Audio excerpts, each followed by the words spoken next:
we're going to demonstrate how to bake a good bread.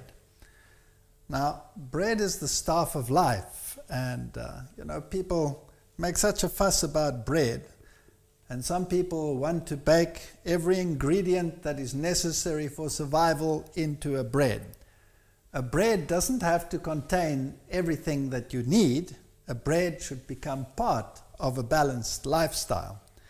Now, the type of bread that we buy in the stores today is mostly unfit for human consumption. They have so many additives and what they call bread improvers, which might improve the pockets of those who bake the bread, but certainly do nothing for your health. Because these bread improvers make the bread exceedingly light so that you can actually take one loaf and compress it into one sandwich, if you're lucky. So a good bread should provide not only good nutrition, but a good bread should make everything flow in your body. It should help you with the motility in your intestine. Now, if you take any flour, here I have some rye flour, and here is a packet of Eureka Mills rye flour, non-GM. And this is stone ground flour. And here I have some brown bread flour. And what is the difference between a stone ground flour and a normal flour? Now, the technology for using stones has virtually disappeared in the world, and the reason for that is today people are crowded into cities and you have to supply vast quantities of flour to create all the breads that people consume in the cities, and so everything has to be very fast, and so they use roller mills.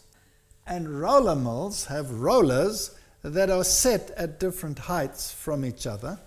And as they put the grain in, the first rollers crack off the bran, and the bran comes down in one big pile and is whisked away.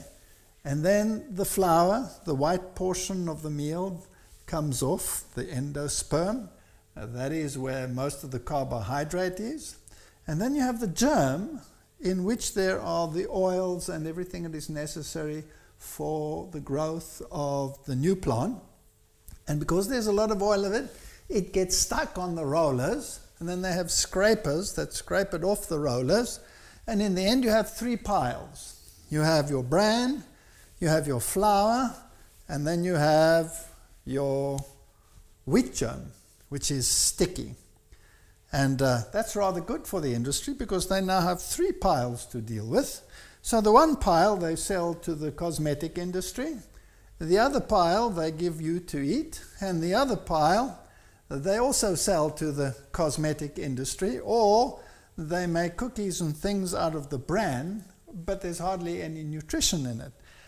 What the flour really should consist of is all of those components well mixed in, and that's what a stone ground flour is, because the stones grind it all together and everything that was originally there is still there. So now, what does it consist of? The bran is insoluble fiber, and that helps with the motility in your gut. And the endosperm is the energy and the food that you require.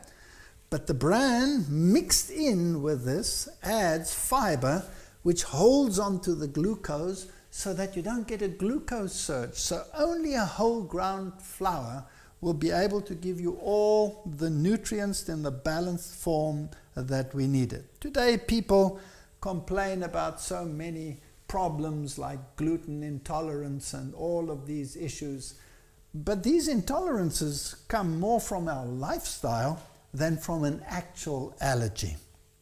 If you used whole ground flour, such as these flours, then you wouldn't have that problem. Now in the industry, people want white bread, and flour is not white, it's sort of grayish. And so you need to change that. So they bleach the flour with bleaching agents which add more toxins to the flour, and then they add preservatives and improvers which totally violate the laws of nature. So this particular one here, it says no additives, no preservatives, no bleaching, no nothing. What's in there is what was in the grain in the first place. So now let's demonstrate a very simple bread. And here's a rule of thumb. The simpler the bread, the better it bakes, the better it looks, and the lighter it is. The more things you add in, the more complicated it becomes, the more dense it becomes. And in the end, you can bake a solid brick, which is good for building houses, but not necessarily good for human consumption. So now, seeing that we are dealing with an international audience, we will use various measures, and one that's pretty universal is a cup measure. Now, for a simple bread that will make 2 loaves, you need, in kilograms, 1 kilogram of flour. That's about 2.2 pounds of flour. That'll make 2 loaves. But if you do not have a scale, then you can use a cup, and it'll be about 7 cups of flour. So I'm going to take just 1 flour to make this first bread, namely whole ground brown bread flour, which contains everything that the others had. And we're just going to take a cup, and I washed my hands beautifully beforehand, otherwise I get in trouble with my better half. So that's 2, 3, 4, 5,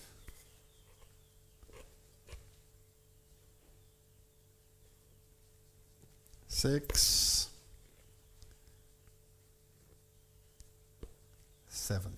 That's about 1 kilogram of flour. Now, if you're fussy like me, then you would like to use the wet yeast. But to make matters simple, you can also use just ordinary dry yeast. You need 1 packet, which is enough for 2 loaves of bread.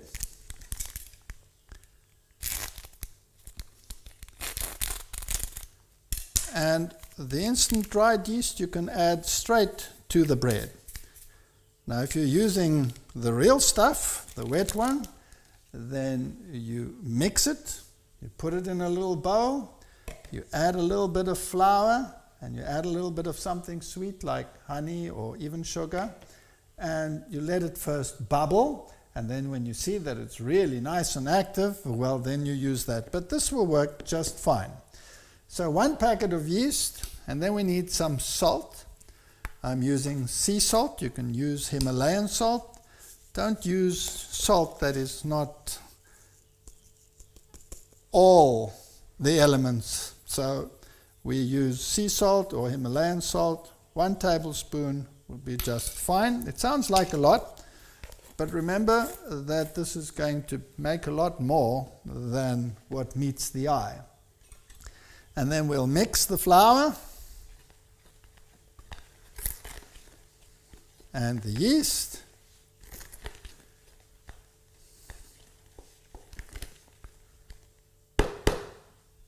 And then you need 900 milliliters of water, and that's approximately just under 4 cups, 3.5 cups. And it needs to be lukewarm water, which we've already warmed up here.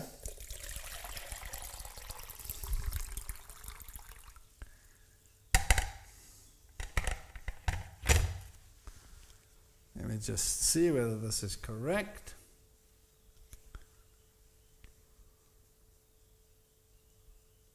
Yep, that's 900. And that's about 3.5 cups of water. Now, in order to make this yeast happy, the flour itself can make the yeast happy, but to make it even happier, you can add something sweet. It can be anything. It can be a teaspoon of sugar. It can be a teaspoon of honey.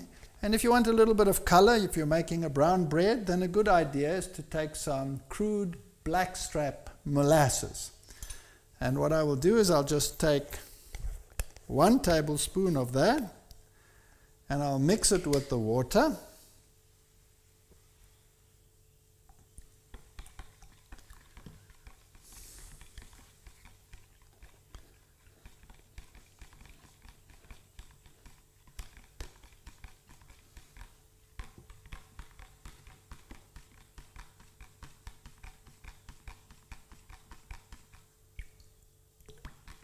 And make sure it's well mixed.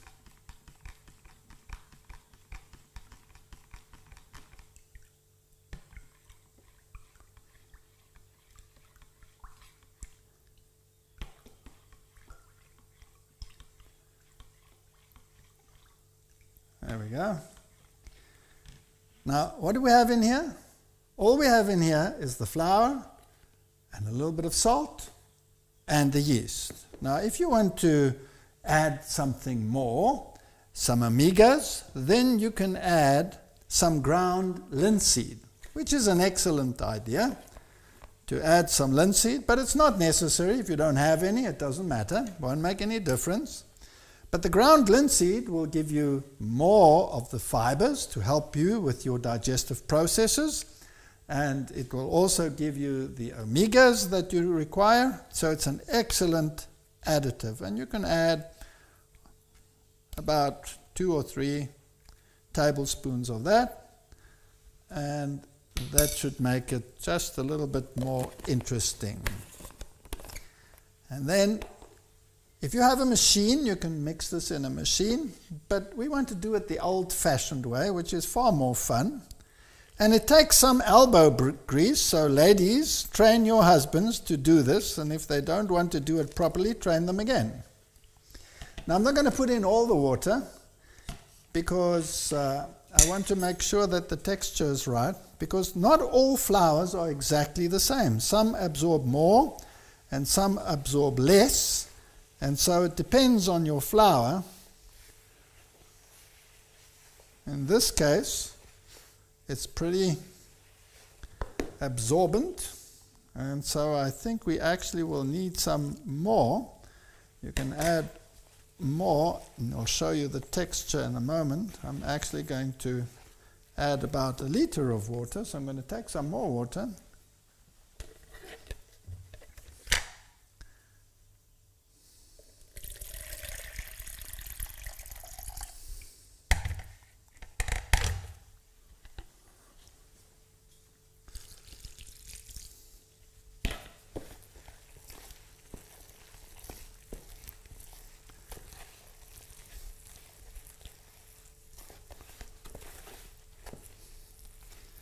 So instead of 900, we added about 1 liter, so that's about 4 cups of water, and this actually looks quite fine now.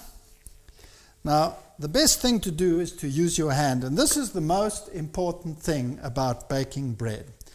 If you were to put this in a pan, the bread would rise a little bit, but there would be nothing to keep the gases that are produced by the yeast and the mixture of the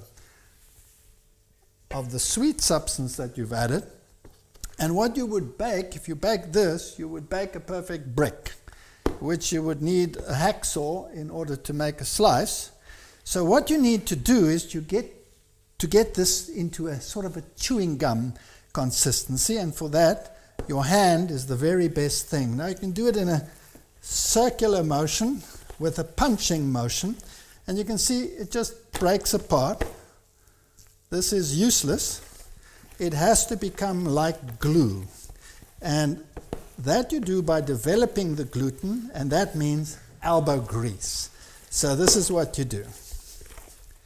You punch it, and you punch it, and you punch it, and you take all your frustration out upon it, and you tell it what it was supposed to do, and you have fun in the process.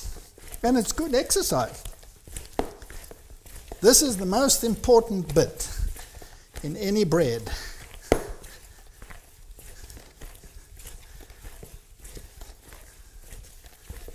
Now, as we continue and add in the sides, you will see a change taking place. You can see it's getting gooier, but it's not nearly gooey enough. If I take a piece and I lift it out and it comes out like that, it's not right. So you keep on mixing, you keep on mixing.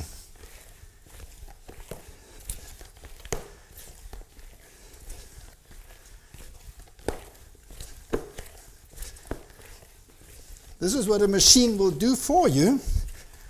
Why should a machine be so lucky to get all the exercise if you can get it?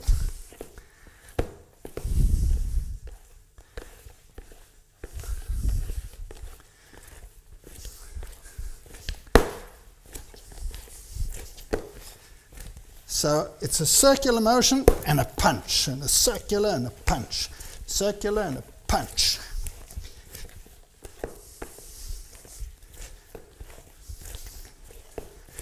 And now you can see it changing. You can see it's getting more and more gooey. And you can do this for about 4 minutes. If you feel energetic, 5 minutes.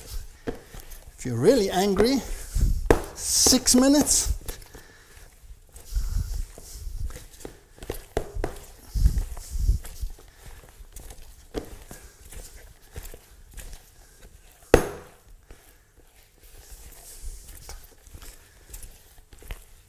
Now I'll show you a difference. If I now take a handful and I lift it up, I lift up the bowl. I couldn't do that before, so this is now like chewing gum. And that's what you want. Because now if the yeast starts working and makes bubbles, it can't go anywhere. So it makes little bubbles all over in the yeast, working, and it rises, and the air cannot escape, because it's like chewing gum, it's like blowing little bubbles. And that's how you bake a bread that's not a brick. So if you skip this portion, your bread is a disaster.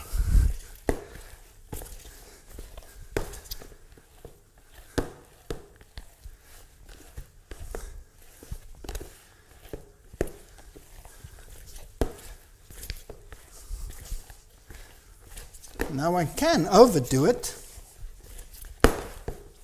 So one doesn't want to do it too much, but certainly it must have this consistency.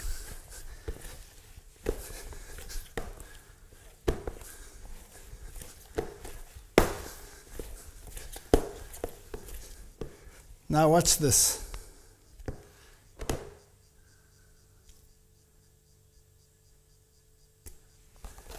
That's what it must look like. And it must make sort of these chewing gummy, bubble gummy effects. Good. Now you can clean up the sides.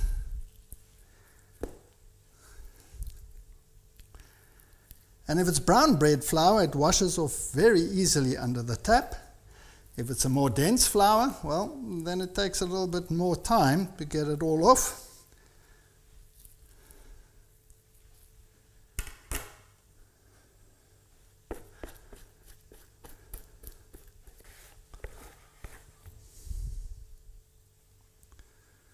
And now it must just do its thing.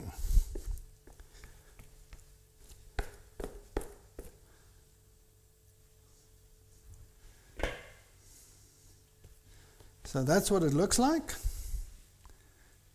And we cover it up and we leave it to rise at least double this size. And then we'll continue with the process. Well, I think our brown bread has risen. It's now roughly double the size that it was. So now we can punch it down again, and then we can put it in a greased pan. You can use spray and cook, which is spray, which is a lecithin spray. That is fine. Or you could use a little bit of olive oil and just smear the pans. And in order to not have it stick to your hand, I'm just going to use some lukewarm water and put my hand in it and punch it down. It's very nice and fluffy now. Can you see? Nice and fluffy. That's what it must look like. And just roll it gently down. And if you keep your hand wet, then it doesn't stick to your hand.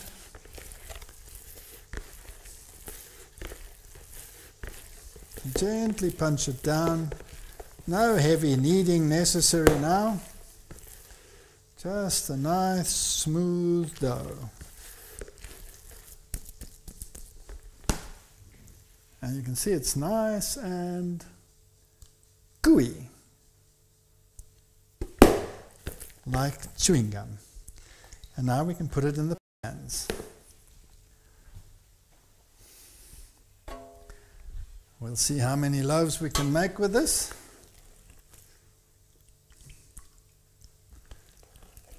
I just pinch it in half.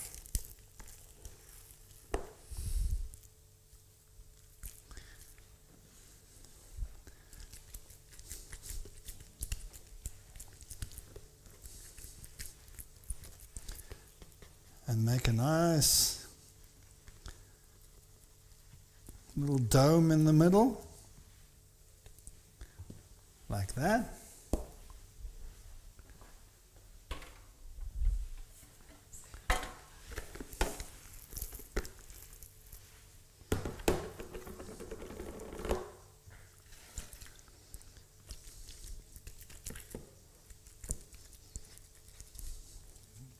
Pop it in.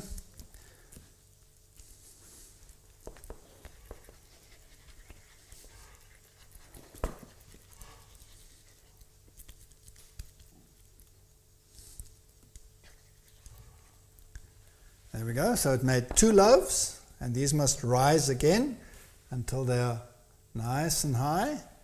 And if you want to, you could put some seeds on it, and you can be fancy. You can put some poppy seeds on there and some sunflower seeds, etc.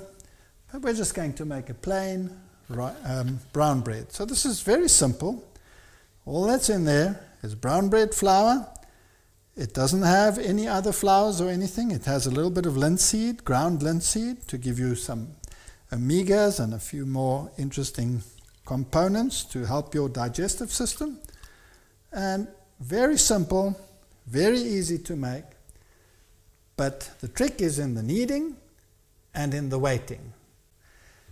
If this has risen nicely and it's about double the size, then we'll gently put it in the oven, and the oven must be quite hot, because when the oven is hot, the bread tends to keep its shape. You don't want the bread to collapse. If your bread does collapse, your ratio to water and flour is probably wrong. You probably have too soft a mixture. But if you did it as we said, it should be nice and high in the middle. And you pop it in at 220 degrees centigrade. That's about 420 degrees Fahrenheit. That's very hot. And then after about 5 or 10 minutes, you lower the temperature to 200 degrees centigrade, which is about 400 degrees Fahrenheit. And then you bake it for about 50 minutes if the loaf is about this size. So we'll cover these up and put them in a nice warm place to allow them to rise. Well, our bread has risen beautifully. You can see this one has climbed well out over the top, and it was half in the pan. This one doesn't look quite so high, but it had less dough, so it'll still rise a little bit in the oven, and this should be fine. So we are now going to pop them into a nice hot oven at 225 degrees for the first few minutes.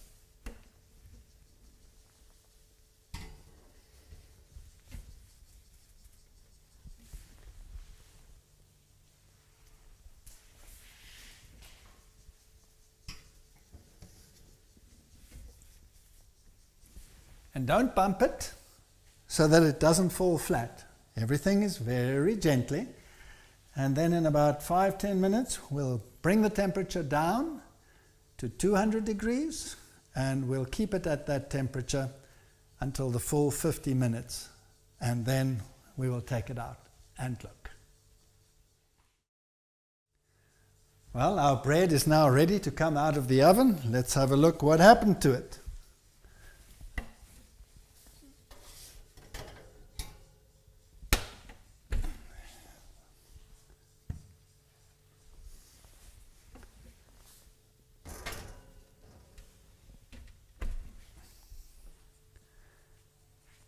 Excellent.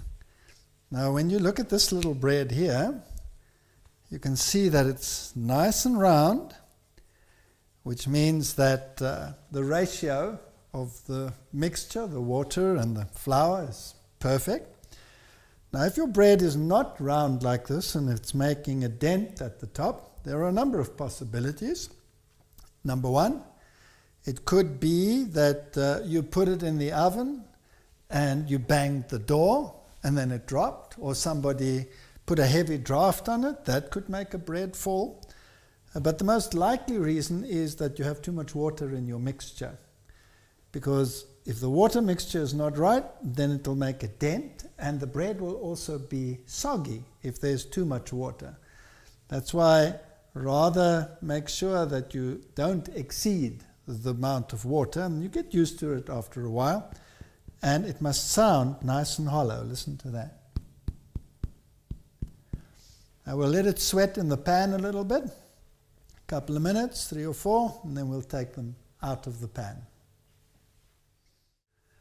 Well, our bread has been sweating for a couple of minutes. I just want to make sure that it's nice and loose.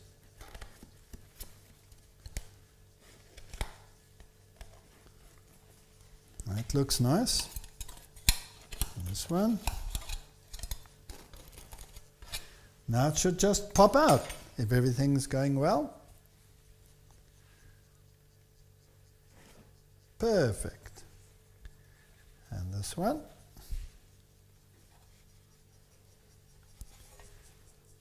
Now let me show you this bread. It's perfectly round. It's nice and baked. And now it needs to cool down, and it needs to be in a place where it can actually dry out the outside. So we'll just cover it with a cloth and we'll leave it until it's cool, and then it should be perfect. Thank you. Well, now that the bread has cooled down, the proof of the pudding is in the texture. So I'm going to cut a slice and show you what it should look like, and hopefully will look like.